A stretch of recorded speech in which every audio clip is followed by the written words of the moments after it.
here's a question, if you don't mind me asking. How could he have been more considerate when you felt like you were drowning in a sea of babies? Because Paul says, be considerate with your wives.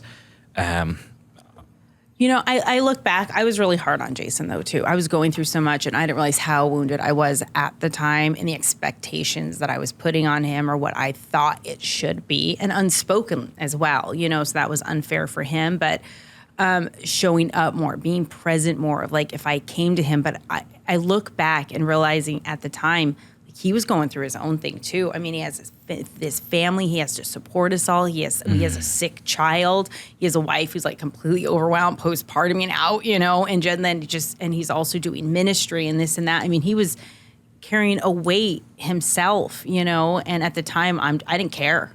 Like, I don't care what you're saying. Buck up, man up, let's go. Like, I need your help right now, and I could have been softer in that regard, but... And one thing I could say, too, I think that'd be helpful is that, we had to go through, as long as we're just being raw, we had to go through serious seasons of abstinence in our marriage that I did not expect coming in the door. And because, when she's physically overwhelmed, emotionally drained, psychologically tapped out, and not knowing when, your ovulation is going to return after a pregnancy, it's like the charting isn't that reliable. You're relying on breastfeeding, whatever. And so it was just like, it was almost like dodging bullets in the sense, like, I don't want to take any risks because I can't, because there's a just reason now to postpone our next pregnancy so we can at least have some semblance of sanity under this roof. And so in understanding that, it's like, okay. And, and for her, it was just like, well, this means just, we can't. Like, and so it you was need like to a accept hard that. no. It wasn't like, just like for I can't get pregnant again. I was like, but it wasn't just like for a day, a week. It was months and months and months. And as a young husband and, or an older husband, like, well, I didn't sign up for this. And Jesus is like, well, you did, good times, let me bad, show you. sickness and health, I'm like, you're Mr. Chastity. What do you expect? Like, I was like, what? It was like dragon mode. Like, it was horrible, and I wasn't really concerned about it because I was going through so much. And the thing is to be careful in marriage when you are drowning like that, not to turn in. So you're not also seeing your husband, like you kind of cave in on yourself and like what you're dealing with, what's going on, your lack of sleep, like you're disgusted with your own, like your body's going through all these changes and you're just like, I felt like this blob, like just like, I didn't feel like myself either, but because you're not, God is shifting, you're molding, you're a mother now, and that changes things. But it's beautiful if you let it happen, like this cocoon, because you're really growing spiritually, physically, even emotionally, to give to not just yourself, not just your husband, but other children, multiple children. So there's something really major growing inside. And I think that's why when you first have children, you go through something I like to call mommy shock. Like, you're going to go through mommy shock if you have 1, 2, 10, or 5, whatever. There's a stage of mommy shock where it's just like, this is like, whoa, this is too much. I think, can I just say one thing? I think there's a temptation right at that point for some couples to be like, well, why go through the trouble? Why not just contracept right there? It's like, you don't need to put yourselves through this physical distance from one another. You can just contracept. And a lot of times people will blame the church for the issues that are coming to the surface. Well, it's because of the stupid NFP thing that we have to do. It's because the Catholic Church is imposing on this. When in reality, what's coming to the surface is, have I really learned how to make a gift of myself to her? And I think one of the things I learned by kind of saving sex for marriage and practicing chastity is that abstinence is an expression of love, and that I can make a gift of myself to my wife in a way that Joseph would to Our Lady. And am I ready for that? And the answer is no. Like, that's really, I'm not there yet. And so it's easy to blame the church, blame NFP, instead of being, okay, I need to learn how to make a total Holocaust gift of myself to my wife in a way that isn't pleasing to me, as the one flesh union might be. And then I'm loving her in that. And so if we don't get put in that crucible, so to speak, God can't develop that virtue out of us. And our temptation is kind of hop out of the pot. Like, okay, this is too hot, I'm hopping out. But God's cooking something, so to speak, if we can just have the courage to stay in it. And he's like, no, I'm teaching you to love Crystalina in a new way, not prohibiting you from experiencing her love. But in the times of abstinence, to be careful. And that's where I was like, really just like, no. And I just held on too tight to like being of my fear of like having another baby. Like, I'm overwhelmed. And like, it was like, no, that I could see how it was hard on our marriage or a breakdown because that bond is so powerful, and being close with your husband, like that is the one place that I am close with Jason as his wife, and to be able to bond with him like that, and to have that marital union with him. Our kids are going to be like, oh, this is cringy. Like if they're watching this. This is when they click off. But I'm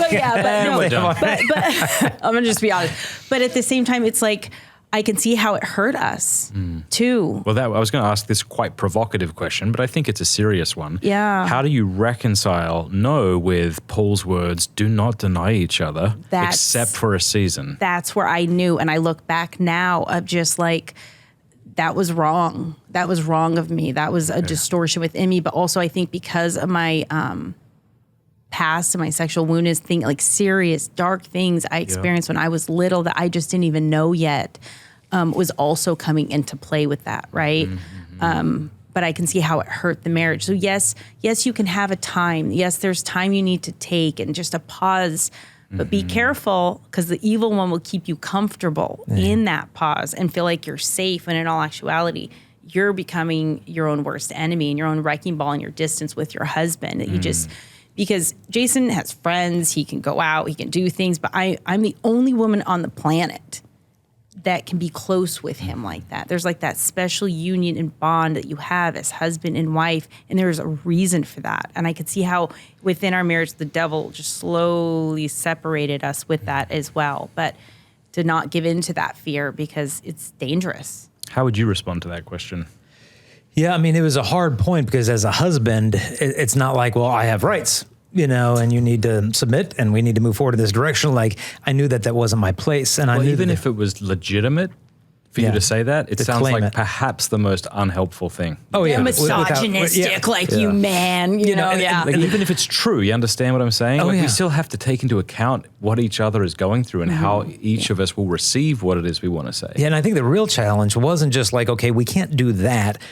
She had such a fear that if we get close at all, it's going to lead to that. Yes. And so he would sneeze, I'd be pregnant. I mean, it was like I couldn't. But it was just stop. like in terms of physical affection, kiss, anything. Like I can't get close to you in any way, shape, or form, or it's just going to inevitably lead to that, because then she'll desire it and then get pregnant again. And so there was such physical distance between us, and not just in the bedroom, but in the kitchen, just anywhere, because it's the fear. Yeah. But then it's like she said.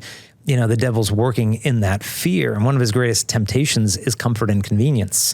And so if he can just get you comfortable and stay there, then he can prevent you from walking the cross sometimes. Now, this is a beautiful conversation. I've had multiple men say to me their women are terrified of getting pregnant. Hey, and so I suppose, there's real situations. I mean, my beautiful wife had to have 4 C-sections. And then she got really sick. She had to have a miscarriage. We were both very sad about that. But, it's not just, I can't handle another kid. Like, for some women, it could be, I might die. Yeah. Mm-hmm. And so what is the responsibility of the man in that situation to love his wife well? Because I think often what happens, because of our selfishness, is the woman looks at the man and says, love me as Christ loves the church. And the man looks at the woman and says, submit to me, Yeah. And I think what's obviously the best option is when the woman chooses to submit and the man chooses to love us. Like, if you're both concerned with the things you've been told to do, things go well. But often we look at each other and point fingers. But you notice, I think, if they both, in a sense, are living the mass, they're living their marriage. And what I mean is, and the husband, in his gift of abstinence to the wife, is literally saying, this is my body given up for you. These desires I have, these cravings I have just to be close to you, to feel valued by you, to feel masculine in your presence. This is my body given up for you. And then, in a sense, if she's returning and reciprocating in a sense, she would be saying, well, this is my body given up for you. And so when there's a season of abstinence required by one or both, and the person's willing to submit to that grace, they're not just like attending Mass on Sunday, they're living the Mass in and through their body. And so you think if the woman then gets pregnant, she's saying, this is my body given up for you, little one. And then she's up with morning sickness. This is my body given up for you. She's breastfeeding the baby at 2:00 in the morning. This is my body given up for you. And I think that's why the devil wants us to do anything but live the Mass in and through our bodies and in our vocations. Yeah, and we were always hoping that this is my body given up for you meant this is me having sex with you. You're welcome. I'm doing exactly what I was called to do. But I love your point about how abstinence is a way of loving your spouse. Thank you very much for watching that Pints with Aquinas clip. If you like it, do me a favor, click like and subscribe, and please offer a Hail Mary for the work of Pints with Aquinas and all the people we're trying to reach. God bless you.